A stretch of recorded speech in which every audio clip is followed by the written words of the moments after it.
સાહેબશ્રી, આવતીકાલે મતદાન છે, એમાં વહીવટીતંત્ર દ્વારા કેવા પ્રકારની કઈ પ્રક્રિયા પૂર્ણ કરવામાં આવશે?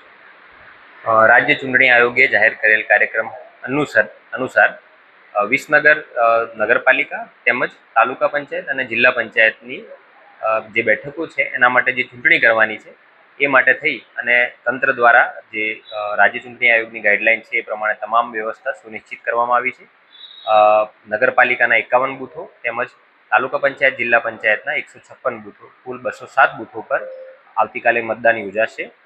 આ માટેની મતદાનની જે ટુકડીઓ છે એ પોતપોતાના ડિસ્પેચિંગ સેન્ટર ખાતેથી રવાના થઈ ગઈ છે. આવતીકાલે મતદાનનો સમય સવારે 7 વાગ્યાથી સાંજે 6 વાગ્યા સુધીનો રહેશે.